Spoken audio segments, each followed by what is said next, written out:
Hello there, welcome to Women at the Front Lines. I'm glad you are with us here today again. And of course, thank you for giving us your time always to check out this wonderful program here, where we challenge women to rise in different sectors of leadership. And of course, our duty here at Civic Space TV and Women Rise program, Women at the Front Line, is to bring you such women who have walked their journeys, who have had something to contribute to society and change lives in various ways, so that we can be inspired and learn some things that they share through these stories. And today I have a senior citizen of this land, Uganda, Madam Ruth Ochieng. Sorry, Madam Ruth Ochieng Ojiambo. I think I was trying to look around for that name. Ruth Ojiambo. Ojiambo, because Ojiambo is Kenyan. Different.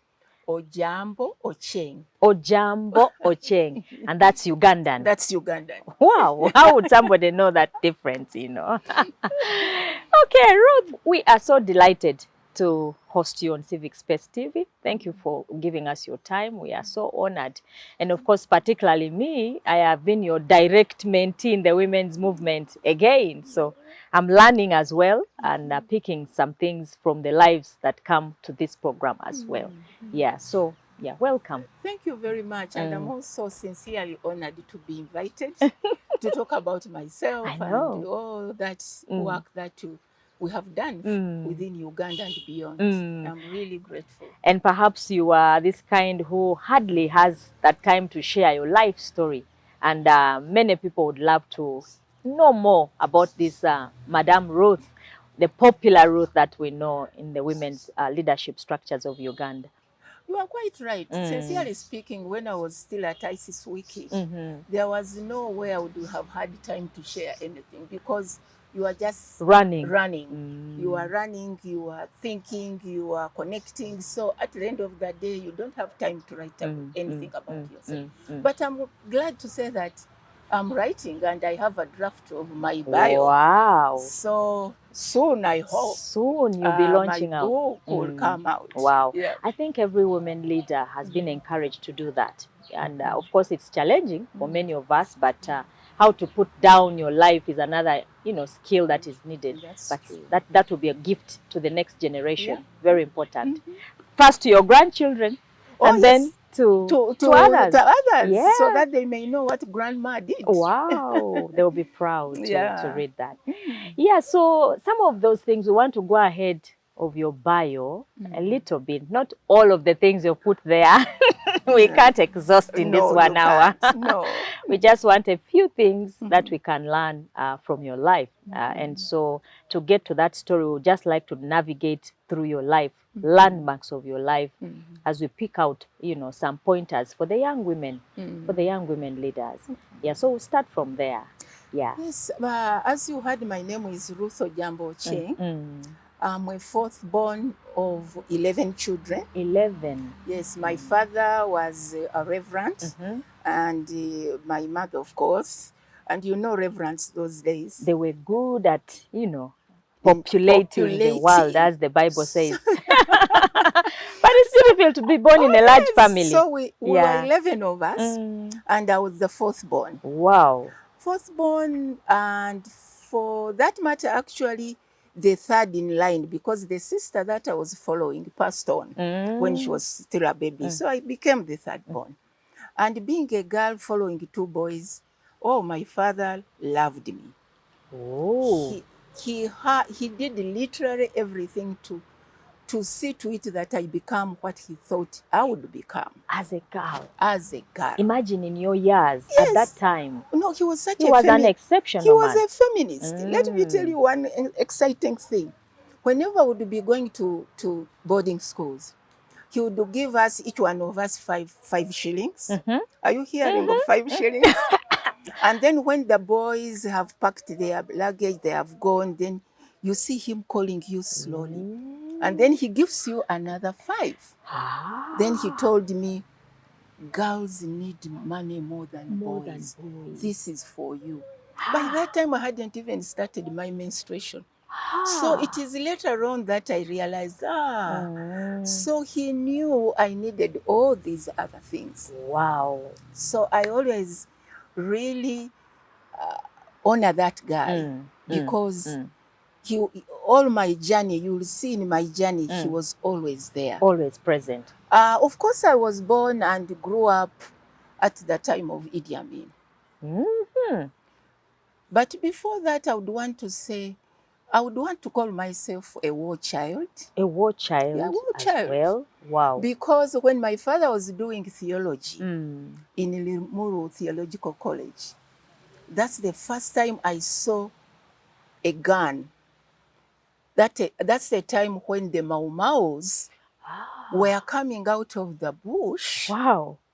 To go to put off, they're like no more war. No more war. So bring the guns. But they did not have these small phones. It was just word of mouth. And So it took them longer to really come out of the bush. And here I was at the theological college with my brother. You were with him in Parliament, Honorable Dan Wandero Ogalo. Okay. He's the one who follows me. Wow. So we were playing out, and I see this big guy with rasta up to here, with a long gun. I don't think my memory of a long gun. Let go of that. No. Yeah. So he comes. I think he was looking for where to go. He ended up into this theological college, and now he got stuck, and I got so stuck. I said, "Oh my God, is this a human being or something?" With these Karamojong's kind of shoes. Oh yes. So he kind of realized he was lost, and he jumped the fence and went off again. But why did I say I'm a war child? I was young, around 4 years. So, but since that time, I have followed. My life has followed conflict. That was your first contact. With what I would call the war. And your calling eventually. That's why I say maybe the destiny is always created before you are even born. That's indeed what the Bible says. You see? So being a child of a reverend or something, maybe God had already orchestrated your life. He said you are going to follow that. Then I come to Idi Amin's time. That was when I was in Makerere. We were one of those who demonstrated after the killing of Serwanga Rwanga. So all those were guns. I see some of the girls, the Kenyan girls, disappearing from Africa Hall.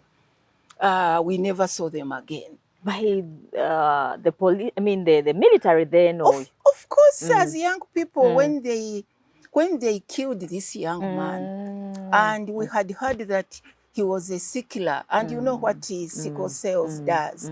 And he had just finished his law degree. So he had gone out to celebrate with others. And here he is coming back through the small gate of university main gate. That's where he was killed. Shot. And I'm telling you, up to now, when I pass there, I don't know why that, either it is in my mind. It's still stuck in there. But I see as if that hole is still there. Anyway, you can see what trauma does. Oh, yeah. Yeah. So all that in Makerere. And then, of course, we demonstrate, I mean, at the end of the goes. Then I finish Makerere, I get married. And as I was just trying to carry my first baby, then this war comes. The second or third, you can't even count them. These are the liberation war of the Tanzanians. War. Oh, yes. So we were stuck in Kampala. There's nothing. And here I was with a few weeks baby. And we are trying to run out of Kampala. And the only transport was the train to go east. Out of the city. Now, the train is not the normal train. It was the train that carries the wagon cows. Oh. Oh my God. Now we get into, Of course, as we were running, the bombs were littered dying, everywhere. everywhere. If my husband was not the one carrying the baby, I'm You'd sure I have would thrown have the child, probably. Yeah. Okay, we get into the wagons, the cow dung are up to here. You stand from here. We stood from Kampala until Jinja. But I don't want to go that side. No. Let me. Please bring life to what we read. You see. Yes, in these manuscripts all over the place about the history of our country. So when we speak to you, we are getting directly and I'm just cutting bits and pieces. So after Jinja, of course, being a reverend child, I used to know that you don't go to the police, you go to the church. So I go to the church, and the reverend gives us water. This child was cesarean. The whole thing has opened up. And the wife starts, there's no hospital, putting whatever. We sleep there for 2 days. Then the police truck carrying some maize going towards Soroti comes through, and the reverend says, no, you need to go into this one. Because by that time, my father was the reverend in Bujiri. So I sit on the truck. Off we go up to Jinja. Up to Bujiri. Up to Bujiri. So I'm giving you this scenario just to show you that destiny is already created. Maybe God wanted me to know that at the end of the day, this is what you are going to deal with. Because I will never forget this woman at Kitgum House, as we were trying to run to the train, station. There was, of course, a bomb that came and split this woman into two. And you could see it. I saw it with my eyes. Oh my God. So all this, for me, I feel it inspired me when I got this job at Isis-WICCE. Because before Isis-WICCE, of course, I went and worked with the Ministry of Justice as their librarian. Then after that, I went to train in the UK, where I did my MA in communication policy studies. Then I come back. To of course, to Ministry of Justice. Then Isis-WICCE comes in 1994, and it is they are looking for somebody. And when I read it, I remember telling my husband, "This is my job." Wow! And he laughed. He said, "You are strange." I said, "This is what I read. Want to do, and this is what I want to do." Wow! So I do the interview. Being an international organization, it took so long. Like to communicate. 6 months, they were still analyzing who is this? Who is Ruth Ochieng, as you asked me? After 6 months, I had given up. Now I had moved from Ministry of Justice. I was in the Constitutional Review Commission? No, Constitutional Assembly. Yeah, I was their documentarist. Oh. Yes, and that's where I meet people like Miriam Matembe, Winnie Byanyima, Madame Ogwal, and then there's the lady from Tororo, Honorable, the name as, Okay. What is the name? Oh, sorry, we'll get back to that. Yes. So all these people started inspiring me. That's the first time I hear gender issues. Because I want you to hold it right there and we just capture this particular issue that I've seen. You know, every woman that I host here who has walked the journey that you have, for example, as great leaders of this country, the father figure has been a factor in their life in terms of their nurture and growth. I don't know what you could, emphasize on that, because then, there are men who have consistently not valued their daughters. Up to now, we still have such men and parents. And it looks like where a parent is a closer, mentor of a daughter, these women turn out to be the greatest. For me, I think it is about exposure of our fathers. It doesn't mean that our mothers were not mentoring us as they say, behind the kitchens. Of course. They were doing what they were doing as this is what is supposed to be the right girl. Because I remember my mother would always tell me, you must read. You don't want to continue being like us who didn't read. Who didn't go to school. But the reason why men are remaining in as our figure, they were exposed. Oh, yeah. They had already known so many things. Maybe they had met some wonderful women who were so articulate, who had built maybe the institutions in such a way that they would have loved their daughters to be. Because for me, my father, the only thing we would sit down and talk about it is about education. Oh, yeah, and your career. And my career. Wow.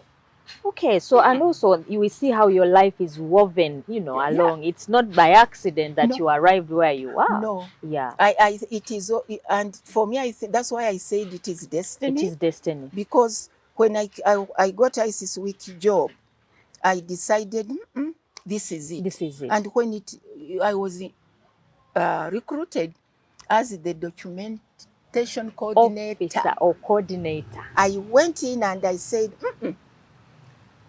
I went to my boss and I said, Isis-WICCE moved out of Geneva to come to Africa because they said they were missing the voice of African women. So now if they were missing African women's voices, how is this documentation that is collected all over the world talk about the women of Uganda, the women of Africa? Then she said, but Ruth, what are you talking about? I said, no, we need to come out of this 4-roomed center for information and tap on those women at the grassroots, to give us their own story of what what they perceive should be done, what are their challenges, and what solutions do they have. Right. And of course, I remember Madam Ali Gawesa saying, but Ruth, the documentation center doesn't have money. So we went on in friction. We need to get money. But as I said, it was destiny.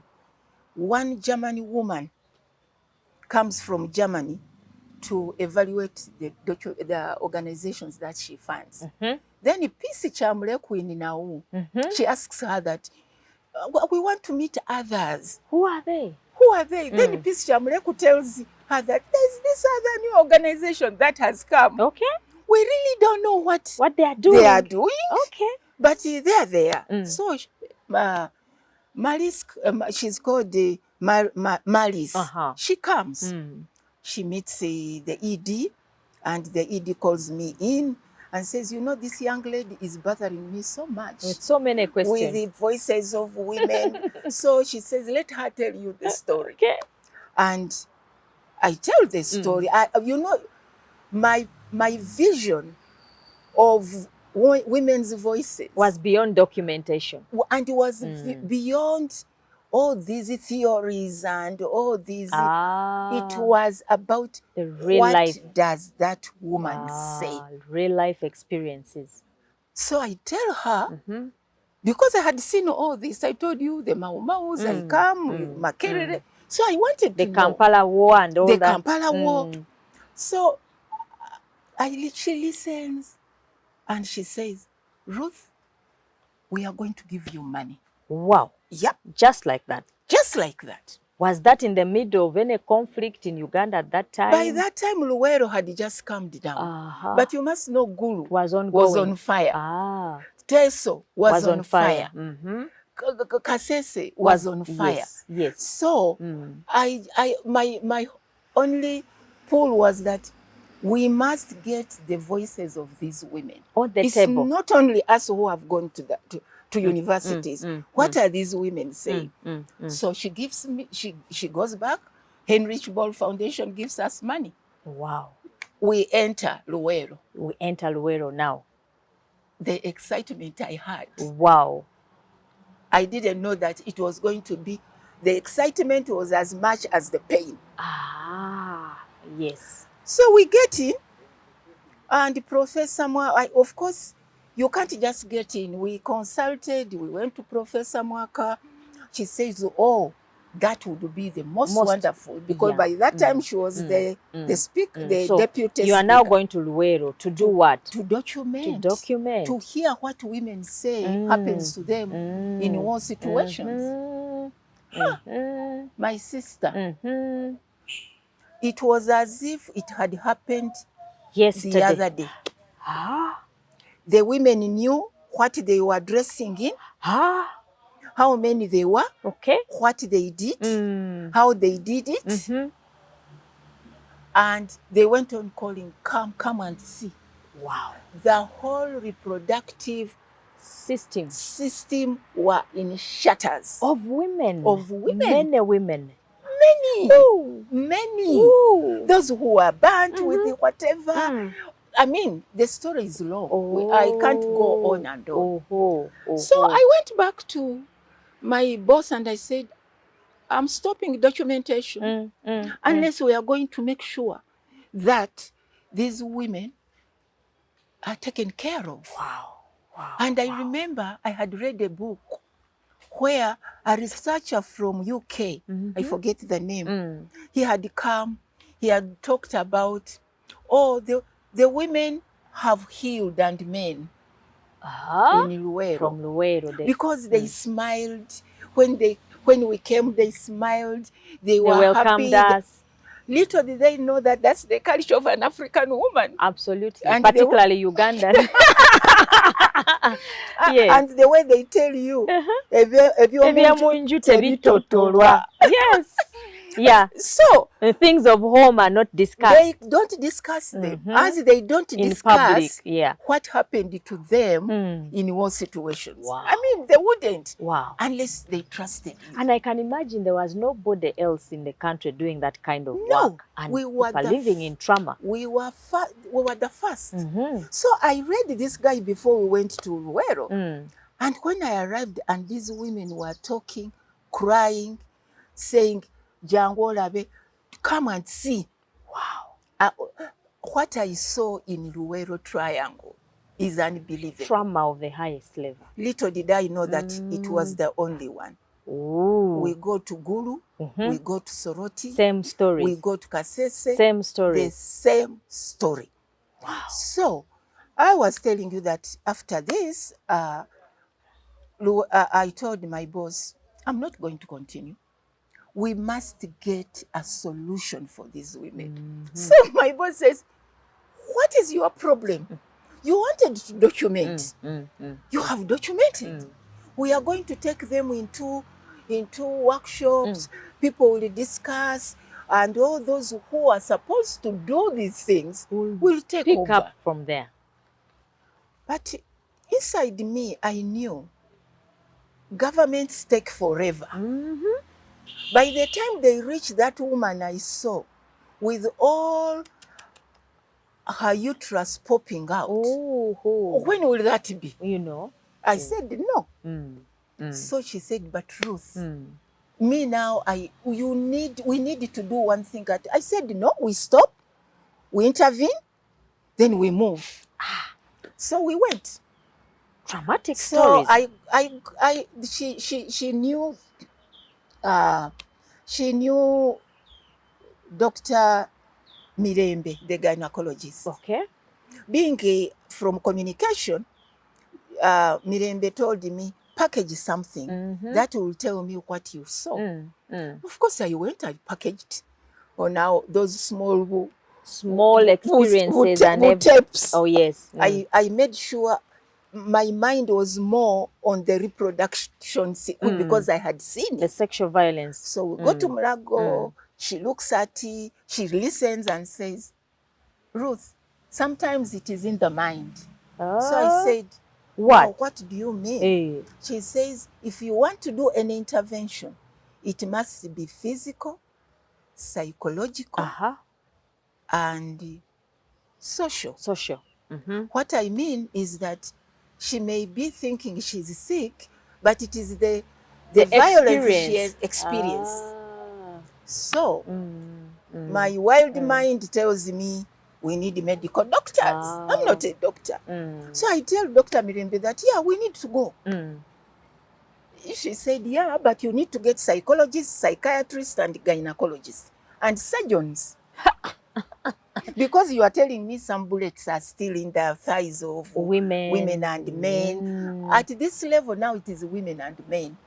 For some reason, the Luwero story is not told so much in terms of the women's experiences. What we read a lot is about Gulu, the LRA conflict. We documented, Luwero was the first thing we documented. And that will be another day. That will be another day. Because you wanted me to run through. Absolutely. Very useful. So, Luwero, for me, was like the center of havoc. Ooh. And the women tell you who did it. Ooh. Yeah, who did it? They tell you. Wow. So, well, just to cut the story short, we had, and this was with my team. I'm not doing it alone. Jessica Nkuhe, Juliet Were, oh, yeah. Harriet Musoke. Wow. That was your team. Those are your peers. I could hear the names and I'm so excited. Yes. Yeah. Those are the 4 women I started with. Then later on we got Helen. But the 4 are the ones who worked in Luwero. Wow. Wow. Wow. So the Dr. Mirembe says, but how much money do you have? We say we have $8,000 US dollars to be able to do all that work. Wow. But I pushed. I said, we can't leave those children the way we have seen them. So is that what you call reconstruction, recovery programs? I don't know what, when you're talking about conflict. This one is specifically a medical intervention. Okay. And it was focusing mainly on women's sexual and reproductive complications. Wow. Because I had seen in Mbabazi, one of the fighters who fought with Museveni on the street, on the front line, who later on was ganged up and was gang raped and raped by 21 men. And they ended up having fistula. So you realize, a feminist, how do you leave such a person? It is not possible. You see, no, you can't. You can't. So I tell them we have $8,000. She laughs. I says, no, you tell us what to do. We go to Luwero. We have also, as staff, put on their gowns to do just to document. Write the stories. No, document. It is a tent. Now the doctors have come. Wow. To document the name, they have told us how to write the documentation medically. And from there, it goes to the nurses. Nurses who are able to separate what is psychological and what is gynecological. Take them into those spaces. And we were able, and oh my God, my team, I will never forget the team. Dr. Mutiaba, Dr. Musisi, Dr. Biryabalema, Dr. Mirembe is now a professor. He was a professor. Now by then he sends us this. Dr. Otim Tom. I mean, it is a team. Otim is still there, I think. He is in Ilira. Oh, yes. So all these come together. We package the thing. We go straight into the field. Okay. So all their hospitals become places where they were doing the surgeries. And follow-ups. And follow-ups. Wow. So we do 300 in Luwero. We did 365 cases. Reconstruction surgeries and women who repairs. Had repairs. Ooh. There's fistula urinating on themselves. Wow. And you see a woman come and tell you, I took 14 years without going to church. Thank you for making me go to church. Wow. What that else? Was like a miracle or life-saving, life-changing, what else do you need intervention. In life? What else do you need? That is so satisfying. So that made us get the German embassy here to give us another $40,000. That was great. To go and do the same. Gulu, and Teso and Kitugum. Great. And work. That whole story, the intervention we did in here, made the Dutch to give us $1.5 million now? euro Million. to go Wow. and do the same thing in Liberia, in South Sudan, in Kashmir, in India. In India. It's as if nobody had even known that women become the battlefield. No, it when there is war. It is mentally, and up to today. Mm-hmm. I'm talking about something we did how many years? 10, 20 years ago in There had Luwero. been wars happening in the world all over in the past. And those are some of the things that made me think of starting the Women Regional Network for Peace Building. We are going to talk about that. But later. I am actually, I could stop here, because when you talk about such experiences, the trauma that comes with it, you know, people ask us feminists that you see women, you know, sometimes you are emotional, you get angry when they talk about these experiences, the issues affecting women. These are the things that make us emotional. Absolutely. And make us so angry. Yes. Because when we were launching this Luwero report, we called Dr. Maswa, because the doctors told us Dr. Maswa must come so that we put all these things into the policy, the mental policy. And that was done. Then one gentleman gets up and says, but you know, you women, you are lucky that you survive, but men die. You know what people have not realized? A woman who has been violated to that extent is a living corpse. Walking but dead. She's dead. She's done. You are better off with the one who rested in peace. But this one is dying every day. Slowly. Every day. That's so profound, and people don't seem to understand this is it. So we just thought that enabled us to come up with a model which says that find out what happened to the women, heal them, empower them to be leaders, so that they can continue the cycle of healing. And so Luwero was a bouncing castle. After doing what we did, we were able to go into Gulu, we went into Kitgum, we went into Soroti. Wow. And after doing all that, we definitely noticed that we were too few to continue doing the same thing. Wow. So that's how we come up with the model. Whereby now we started bringing women peace activists, those we were healing. Okay. Those who just popped up and said, I'm going to do the same thing. For other women. But they needed skills. So we brought 45 women from all the regions of Uganda. Wow. Including the refugees from South Sudan. Wow. On our leadership training. And the leadership training was to use their own inner power and inner knowledge to understand how to deal with issues of conflict. Wow. As we were flying over to all over the place, we learn from others, we come here, we contextualize it within the situation here. Wow.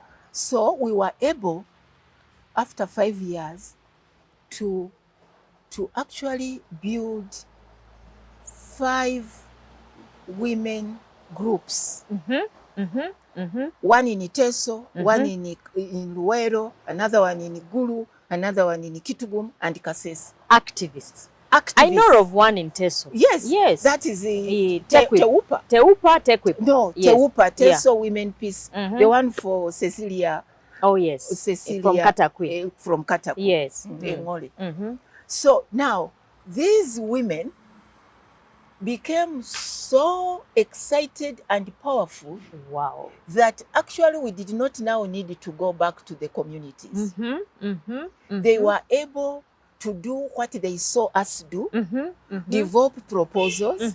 We help them sell the proposals. Yes. Because now Isis-WICCE was thin on the ground. We are seen on the ground, but known globally. Yeah. And there was no need for us to remain at the local you leave community them, level. Yeah, and them to do it. Empowering people. Because they have the language, they know the issues, they are trusted, and they are able to do literally everything. So for me, I'm so proud that all the women that we nurtured, we trained as women peace activists, they have reached millions. They have reached millions in their individually, own in their communities. own way. That's what they call impact. Yeah.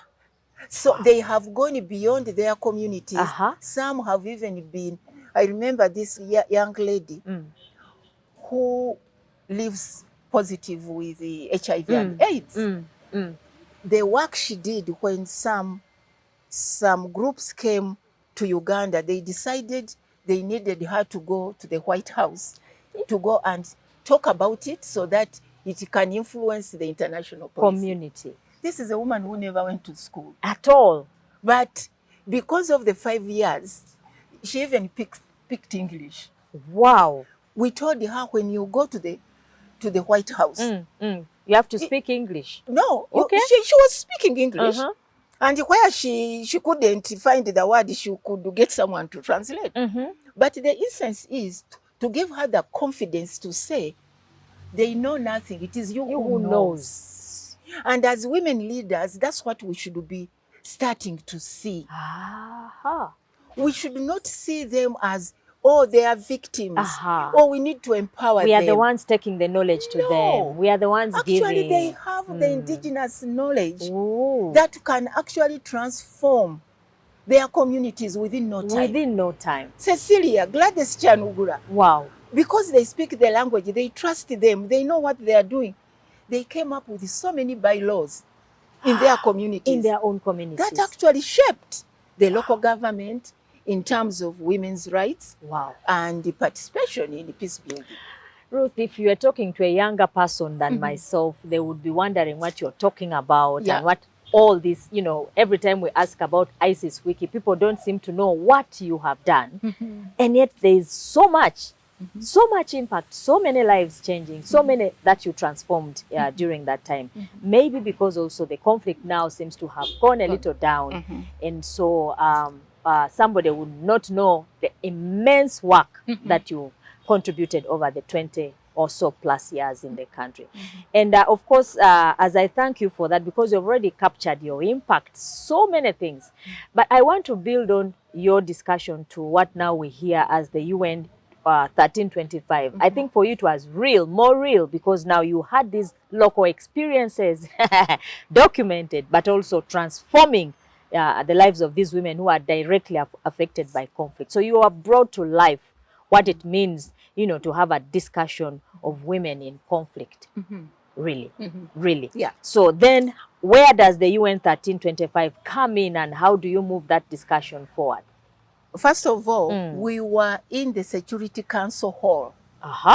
We were Isis-WICCE, and women, especially women from Africa, had pushed for that resolution for years. For years. On 30th October, I think it was 2000, we were excited to see that the Security Council unanimously put that resolution in place. And by that time, for us at Isis-WICCE, we had already done all that thing, you know. Okay. But you know, everything goes with the policies. But for us, we were doing it because that's what we believe humanity should have been doing. Yeah.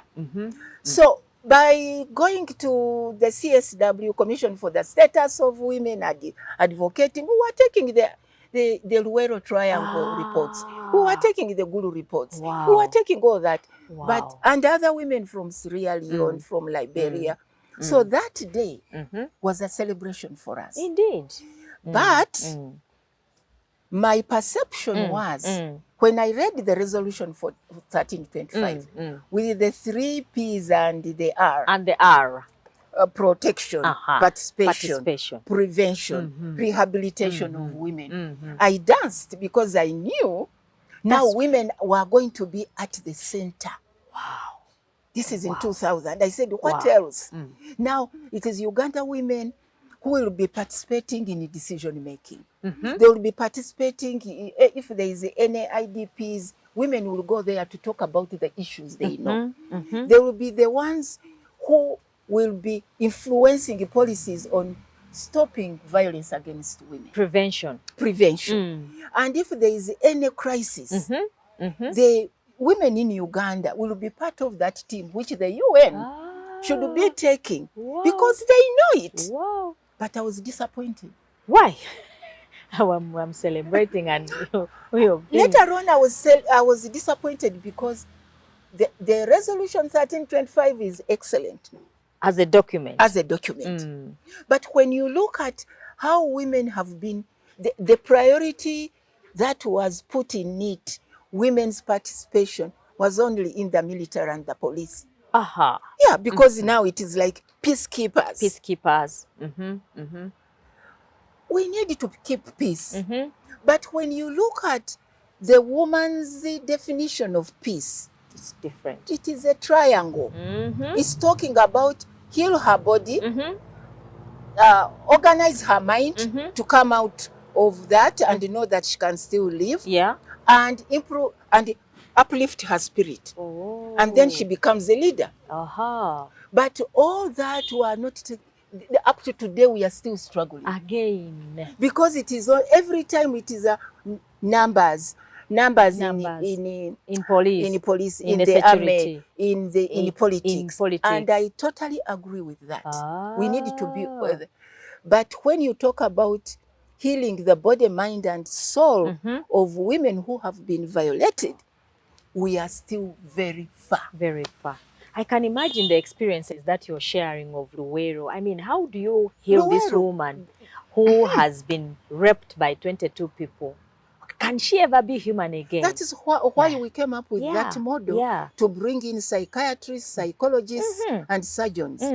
We developed manuals for these women leaders to be using to counsel the others.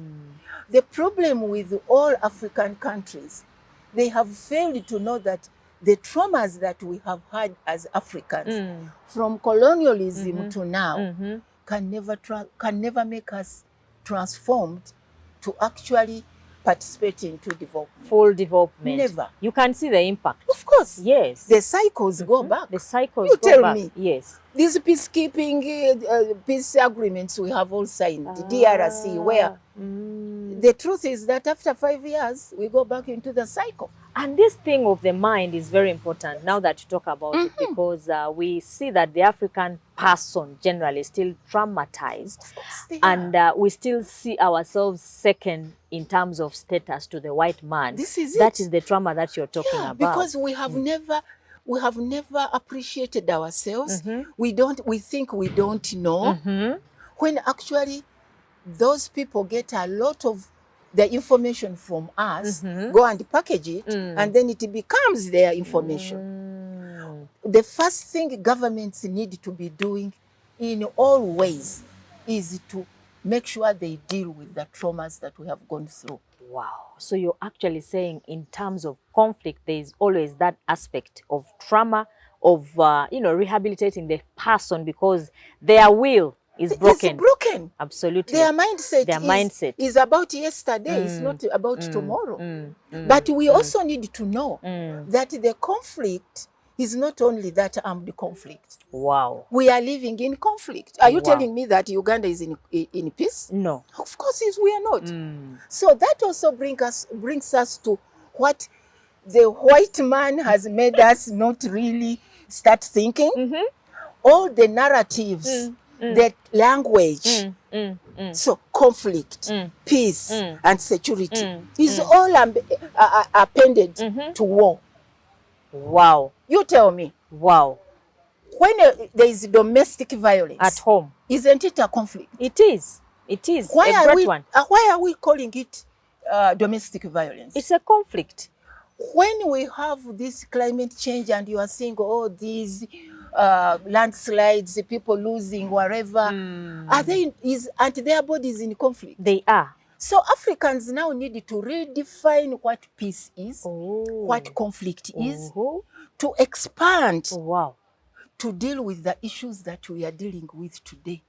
But Ruth, you're pointing out very hard things. And No. this is, I think for our viewer, this is a very important point, even for researchers. Yeah, they should. They should take because interest in your discussion. Exactly, Yeah. because when you ask an ordinary woman what peace is, she tells you that for me, peace is if I can move from here to the well and nothing has happened to me. A girl child will tell you, when I go to school and nobody touches me. When the teacher doesn't come and touch my breast, for me that is peace. Wow. When I can have enough to eat, for me that is peace. They have never, in their definition, put that gun there.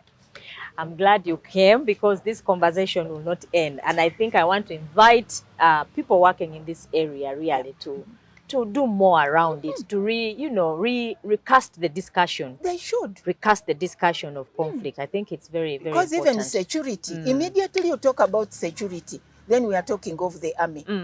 I'm so insecure if I don't have anything to eat.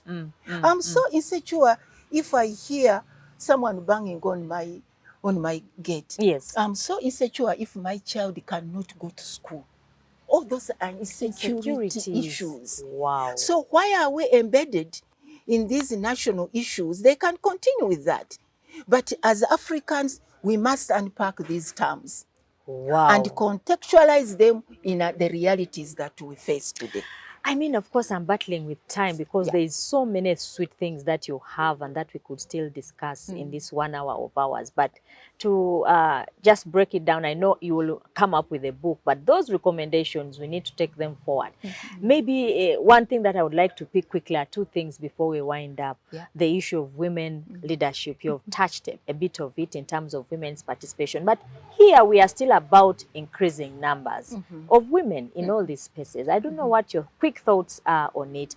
And then we'd just like to capture your life in terms of multitasking is a big task for us who are still in the reproductive age group, but also career women. So those quick things, the rest we will look out for the book when you publish it, hopefully soon enough. Yeah. So when we say we are still looking in for numbers, where?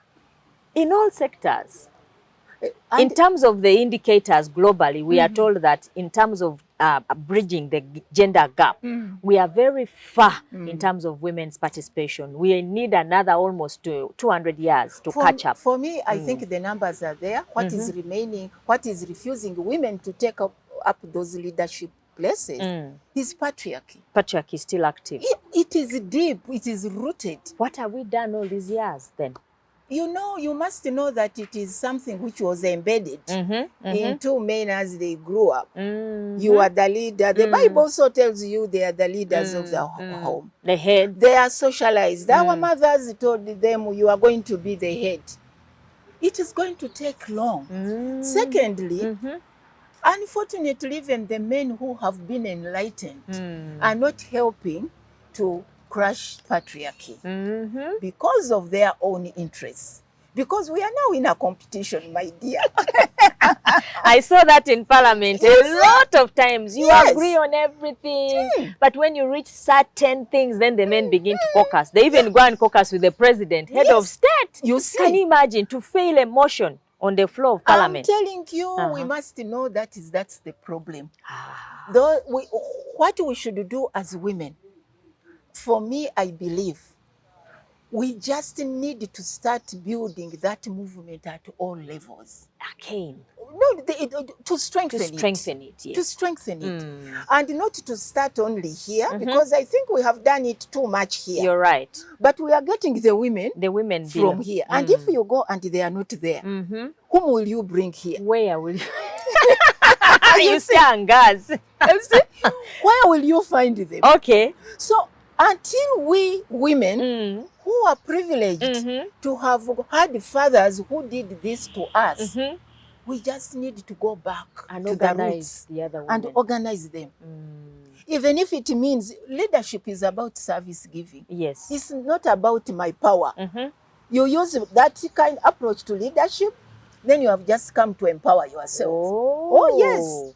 Wow. Oh yes. Yes. I want to tell you, you don't know how many times we slept in office as a team just to achieve something. For the local Yes, person, the you woman. don't know how much money we got from our pockets. Your own pockets. When we went to document and we find a woman's breast, she's feeding and it is like a chapati. You had to get something. Go, and that's what feed leadership. her. It makes this woman know that, oh, there is someone who is in my shoes. Wow. As a feminist, when you are really taking that leadership, you are a service provider. You are a service provider. Don't start thinking that you are going to be sitting and calling yourself, oh, I'm honorable so and so. No. You are supposed to go out there and start pulling another person. Let me give you an example. How many women are in parliament now? You know, they are quite from a the number districts, 146, then a few others from the other constituencies. And they are going to be there 5 years. Let's say she takes 2 girls from her constituency and say, I am mentoring this one. I am making sure I even pay the school fees. I'm journeying with her. Yes. I want to shape her into a person who will be confident and stand for her rights. If we got women who are raped, who had nothing, who came and became leaders of CBOs, what about the girl you have moved with? The multiplication. The multiplications will start there. Right. We should not be here talking about Simanyi. I hear them talking about so many things on my television, and I say, really? Wow. Really? You have come from there, but pick 2. I know politicians, you have too many problems. Too much, of course. But too you much. Intentionally take 2 for 5 years. If you push them. If you come back, push them. Wow. So that's what we need to do. Ruth, we have to go, but I just want to pick your thought quickly, and the last one on how you have been able to raise children and now grandchildren as a career woman and as a leader. Wow. At that level. I will not tell you there is a formula. I always want to hear somebody telling me, do A, B, C, D. This is the formula. There is no formula. Wow. But it is your relationship. If you have a spouse, it's your relationship with your spouse. Okay. You should kind of nurture your spouse to be interested in what you are doing. In what you're doing. To come back and let him read some of the things that have excited you. Okay. And tell him if he's a feminist, and all of them actually are people who are coming from villages. They have seen people suffer. Let them, tell them, and as you go along, make sure he becomes part and parcel of your journey. Why am I telling you this? When I got a scholarship to go to London to study my master's, I had refused because my daughter was only 4 years old. I said, how do I leave my child? He told me, go. Luck knocks but once. It doesn't come back around that corner. And I took it immediately. So what do? Continue supporting him. You also support him in his things. Whenever I would leave to go in my errands, I would make sure that anything feminine in that kitchen is there. Okay. Is there. Yes. It is not that he's going again to start thinking now, and respect your helper. At home. At home. I have had my helper for 15 years. Wow. That's great. Yes. So this helper, if you nurture her also as to have your vision and you trust her. I would just tell Agnes, tomorrow I'm traveling. Oh, where are you going? Is it hot or cold? So she can prepare you. And she would pack. Wow. I didn't know how to pack. Wow. So 2 people are very critical. Your helper and your partner. Wow. Your partner must be interested in what you are doing. That is it. Your partner must be interested in what you're doing. For me, that's a takeaway. But also, more importantly, bringing along other women. Yep. How many women do you take along? You were the great woman standing somewhere. Yep. How have you multiplied yourself? I'm glad I'm doing that here small. Yes, that is very mentoring good. And, you know. Today I'm not in Isis-WICCE, but they still call me. Yeah. Oh, Mama Ruth, I just want to hear your voice. And you say, oh, I'm fine. How are you? Oh, great. Okay, we shall talk about the East African regional network that you are working on right now another time. Yes, because it seems, of course, we can't exhaust your life in this 50 minutes of this program, but we are glad that you are able to share a few that have already touched our lives and seen the things that you have done as a leader to transform our society, and of course a few things here and there. We shall have you back, Ruth. I know your journey needs to have a part 2. Yeah, but by the way, don't think the medical intervention was only in Luwero. No. It was all over the place. Yeah. I promised to bring Ruth for a part 2 of her life, because there's so much we have not even touched. No. So we have to go from here. I hope that you have enjoyed our program this far. We are believing to bring her back for another session so we can capture more of her rich life. But for now, let's put it at that, and we look forward to seeing you on another program. Shalom.